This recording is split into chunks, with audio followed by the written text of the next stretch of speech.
So dear students, what have you seen in the screen at first before this video, for this class? Today's lesson, chapter 2, the characteristics of Ishvara, adoration and prayer.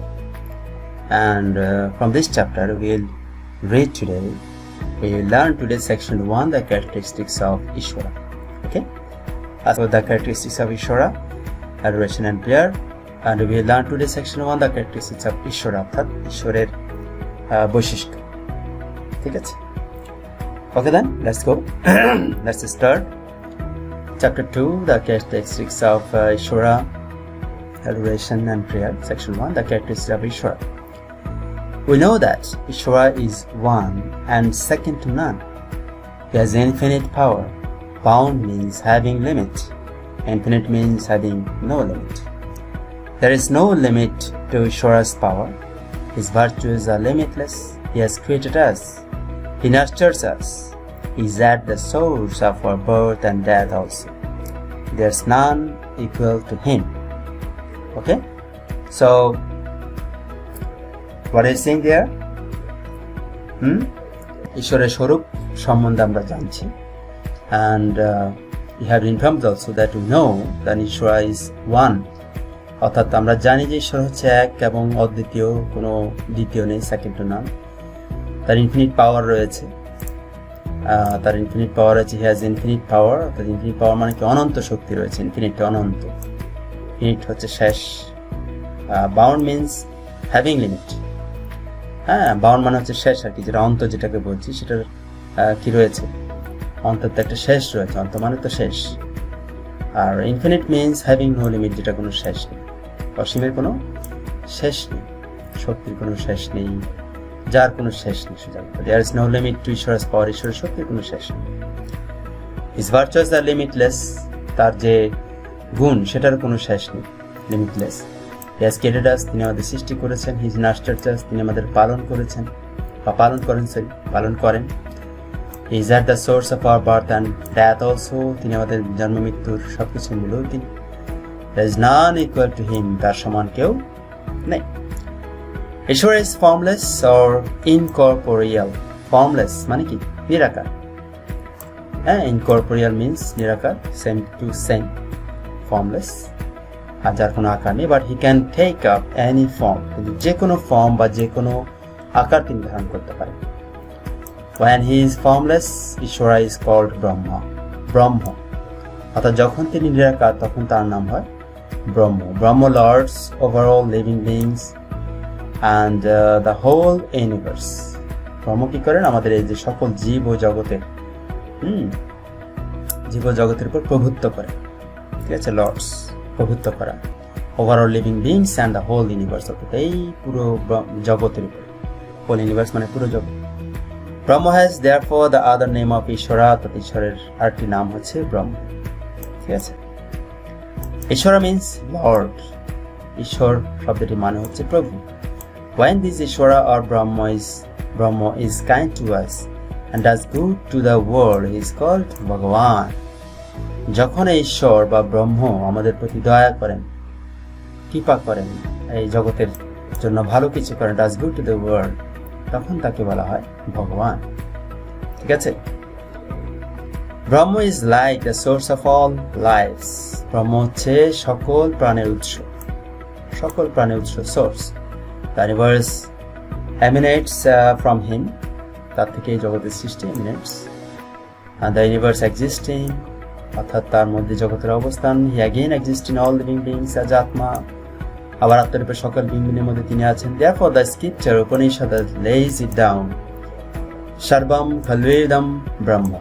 The Sarvam Khalvedam Brahma, that means everything is Brahma and Ishvara. সবকিছু ব্রহ্ম এবং ঈশ্বর, অথবা ঈশ্বর। So Brahma, Ishvara, Bhagavana, Dev Devi and Atma, all these are not disjoint, মানে এগুলো আলাদা কিছু না।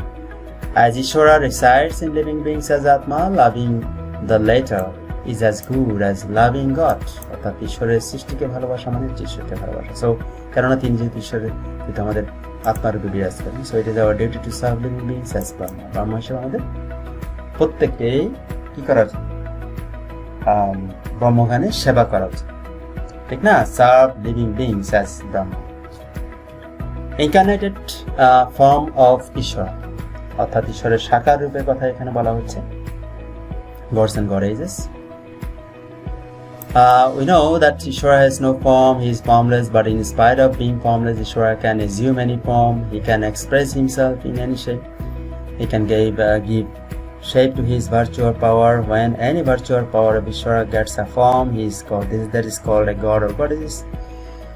It is the potential of Ishvara that finds expression in gods and goddesses. Brahma, Vishnu, Shiva, Durga, Saraswati, Lakshmi, Ganesha and others are different forms of different potentials or virtues of the same Ishvara. For example, the form in which he creates is known as Brahma. The form in which he fosters is called Vishnu. His vehemence finds expression in Durga. The knowledge that Saraswati gives us a virtue of Ishvara. The Vedas and Puranas have narrated the forms, virtues, potentials, and the ways of worshipping of the god and goddesses. Worshipping satisfies the gods and goddesses. If they are satisfied, Ishvara will also be satisfied. So, Ishvara gets worshipped through the worship of gods and goddesses. ঠিক আছে, আমরা জানি ঈশ্বরের কোনো আকার নেই, he is ফর্মলেস, তিনি নিরাকার। তিনি নিরাকার হলেও সর্বশক্তিমান ঈশ্বরের যে কোনো আকার ধারণ করতে পারে। তো তিনি যে কোনো কিছুতেই নিজেকে প্রকাশ করতে পারেন এবং নিজের গুণ বা ক্ষমতাগুলোকে তিনি আকার দিতে পারেন। যখন তিনি আকারটা দেন তখনই সেগুলো গড আর গডেস হয়। And it is potential of Ishvara that এবং এই যে দেবদেবীর মধ্যে ঈশ্বরের শক্তির প্রকাশ ঘটা, হ্যাঁ, গুণ, সেটাই find expresses in god and goddess. ঈশ্বরের যে তোমার পটেনশিয়ালিটিটা, অর্থাৎ ঈশ্বর যে নাম আমাদের কাছে প্রকাশিত হতে চায়, সেটাই মূলত এই রূপগুলো, শক্তি মানে রূপের দেবদেবীর মাধ্যমে সেই এক্সপ্রেশনটা উনি দিয়ে থাকেন। ব্রহ্মা, বিষ্ণু, শিব, দুর্গা, সরস্বতী, লক্ষ্মী, গণেশ এবং অন্যান্য যে ডিফারেন্ট ফর্মের রয়েছে, তারা ডিফারেন্ট ভার্চুয়াস দিতে পারে। তাতে বিভিন্ন গুণের এক ঈশ্বরের বিভিন্ন রূপ গুণ। অর্থাৎ তিনি যখন আমাদের সৃষ্টি করেন তার নাম হয় ব্রহ্মা, তিনি যখন আমাদের পালন করেন তার নাম হয় বিষ্ণু, তার ভয়ঙ্কর মূর্তি যেটা, হ্যাঁ, দুর্গা দিয়ে সেটা প্রকাশিত হয় শক্তির প্রকাশ, ভেহেমেন্স। আর জ্ঞানের প্রকাশ হয় সরস্বতীর মাধ্যমে। বেদ এবং পুরাণে সেজন্য বিভিন্ন ফর্ম, ভার্চুয়াস, পটেনশিয়ালিটি, ঈশ্বরকে অর্থাৎ দেবদেবীকে সেবা করার বা উপাসনা করার বিভিন্ন শক্তি সবকিছু দেওয়া হয়েছে। Worshipping satisfies the gods and goddess, অর্থাৎ উপাসনা কিন্তু আমাদের দেবদেবীকে সন্তুষ্ট করে। If they are satisfied, Ishwara will also be satisfied. যদি তারা সন্তুষ্ট হন তাহলে ঈশ্বরও সন্তুষ্ট হয়। তার দেবদেবী মানে কিন্তু ঈশ্বর নয়, ঈশ্বরের কিন্তু রূপ, ঈশ্বরের সেই গুণগুলোর বহিঃপ্রকাশ। Okay, so Ishwara gets worshipped through the worship of gods and goddesses, অর্থাৎ দেবদেবীদের প্রার্থনার মধ্য দিয়ে আমরা ঈশ্বরকেই পূজা করে থাকি, ঈশ্বরকে প্রার্থনা করে থাকি। Avatara, incarnation, avatar. Sometimes there remains a very miserable condition on the earth. Good forces are defeated by evil forces. Humans forget religion and take the path of unrighteousness মানে হচ্ছে তোমার হিউম্যান ধর্ম ভুলে যায়, অর্থাৎ মানুষ ধর্ম ভুলে যায়, অধর্মের আশ্রয় নেয়। Take the path of unrighteousness, okay, অর্থাৎ অধর্মের পথটা বাছাই করে নেয়, অধর্মের আশ্রয় নেয়।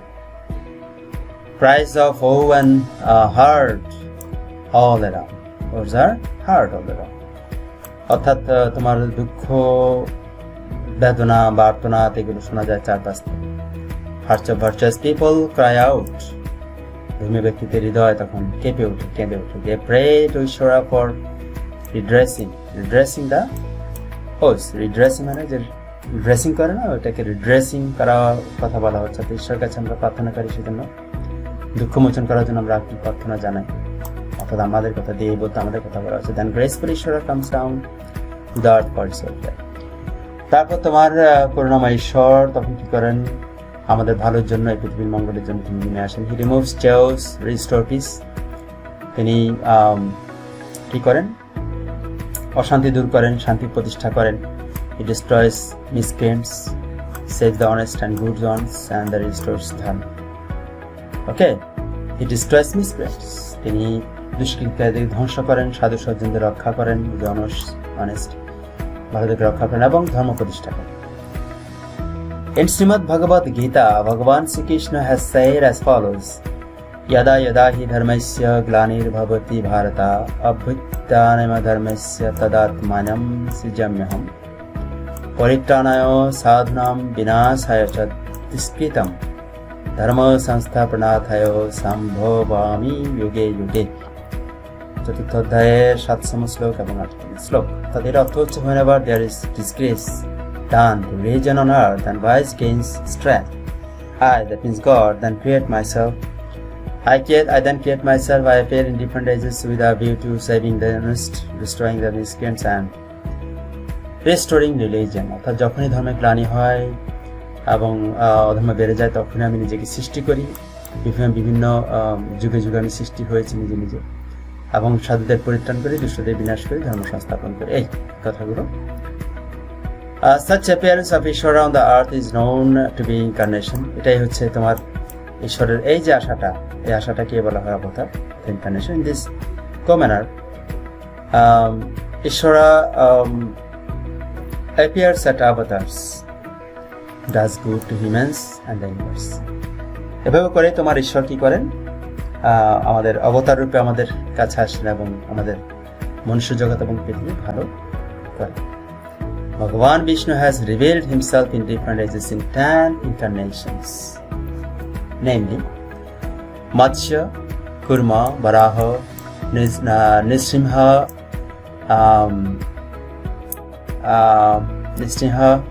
Yamana, that means Vamana, Parashurama, Rama, Balarama, Buddha and Kalki. তাহলে মৎস্য, কুর্ম, বরাহ, নৃসিংহ, বামনা, পরশুরামা, রামা, বলরামা, বুদ্ধ, কল্কি 10টা। 1 2 3 4 5 5 10টা অবতার রূপে তিনি এসেছিলেন এই পৃথিবীতে। It is remarkable is that Krishna is not included among these 10. এটি কিন্তু লক্ষণীয় যে এই 10 অবতারের মধ্যে কিন্তু শ্রীকৃষ্ণের উল্লেখ আছে। This reason is that other incarnations are particular parts of Bhagavan. অন্যান্য যে ইনকার্নেশন বা অবতারগুলো রয়েছে সেগুলো কিন্তু ভগবানের বিশেষ অংশবিশেষ, ভগবানের অংশবিশেষ, সেজন্য অংশাবতার বলা হয়। Shrimad Bhagavata Purana lays it down, কৃষ্ণস্থ ভগবান স্বয়ং। অর্থাৎ শ্রীমদ ভাগবত পুরাণে বলা হয়েছে যে কৃষ্ণস্থ ভগবান স্বয়ং, অর্থাৎ শ্রীকৃষ্ণ নিজেই ভগবান। তাই 10 অবতারের মধ্যে শ্রীকৃষ্ণের কি নেই? উল্লেখ নেই। 10 অবতারের মধ্যে কি নেই? শ্রীকৃষ্ণের উল্লেখ নেই। It means that Sri Krishna is Bhagavan himself, so Sri Krishna is not included among the 10 incarnations. অর্থাৎ শ্রীকৃষ্ণস্থ ভগবান স্বয়ং অর্থই হচ্ছে শ্রীকৃষ্ণ হচ্ছে ভগবান নিজেই, শ্রীকৃষ্ণ হচ্ছে স্বয়ং ভগবান। তাই শ্রীকৃষ্ণ তোমার এই 10 অবতারের মধ্যে অন্তর্ভুক্ত নেই। ঠিক আছে? আচ্ছা, আজকে আমরা এই 10 অবতারের মধ্যে একটা অবতার পড়বো, খুব তাড়াতাড়ি পড়বো, ঠিক আছে, বিকজ সময় কম।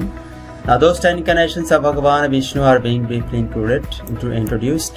সংক্ষেপে, Matsyaman fish avatar. Thousands of years ago there was a pious king named Chap-02. During his reign, justice and tyranny visited the earth. The king then prayed for Ishvara's grace for the well-being of the earth. One day, while the king Chap-02 was taking bath in a pond, one tiny freshwater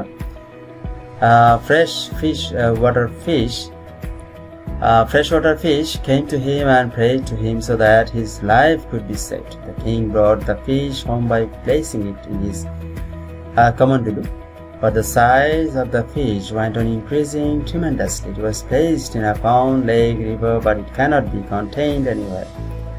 The king thought that it must be Narayana. Narayana is another name of Vishnu. Okay? অর্থাৎ 1000 বছর আগে সত্যব্রত নামে এক ধার্মিক রাজা ছিলেন। তার রাজত্বে নানারূপ অত্যাচার দেখা যেত। তখন তিনি জগতের কল্যাণের জন্য ঈশ্বরের করুণা ভিক্ষা করেন। একদিন তিনি নদীতে স্নানের জন্য সত্যব্রত যান। তখন এক fresh water fish, tiny fresh water fish, অর্থাৎ এখানে একটা কি বলে এটাকে, ফ্রেশ ওয়াটার বলতে যেটা খুব পরিষ্কার নির্মল পানি আর কি। টাইনি ফিশ যেহেতু বলেছে, আমরা সাধারণত পুঁটি মাছ ধরে নিতে পারি। তার কাছে আসলে আমি প্রার্থনা করলে যে আমাকে বাঁচান।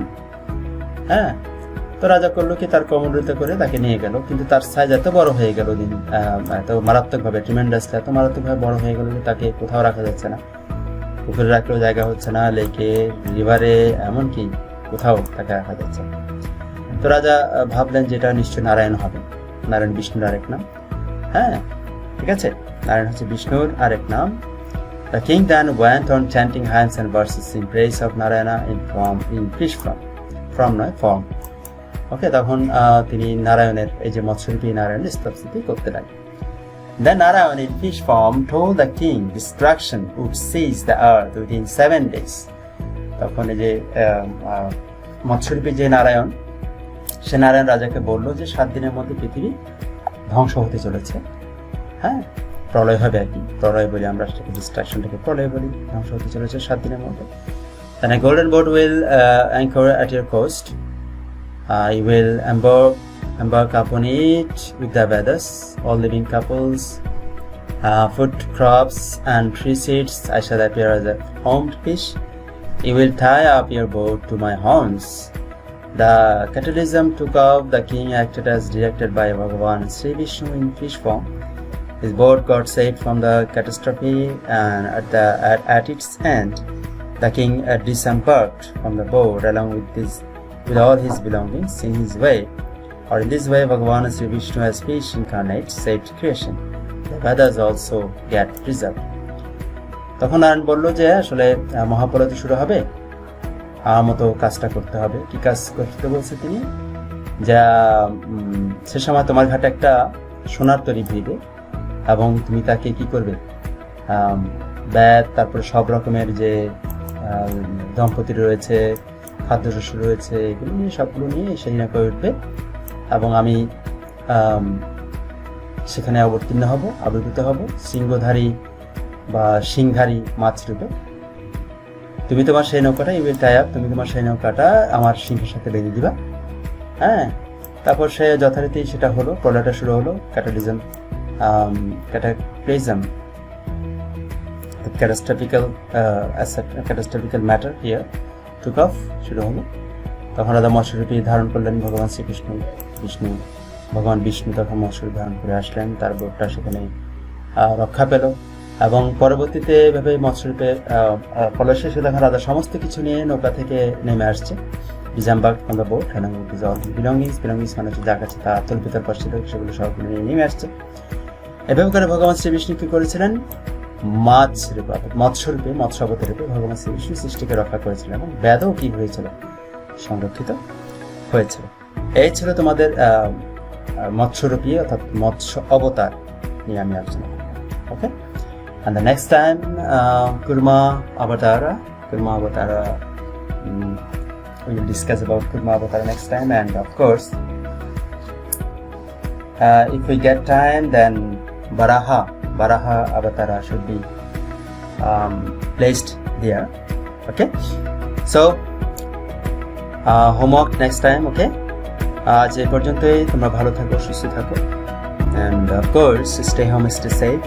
Don't forget to watch or don't forget to learn any online classes next time. Okay, well, thank you and tata.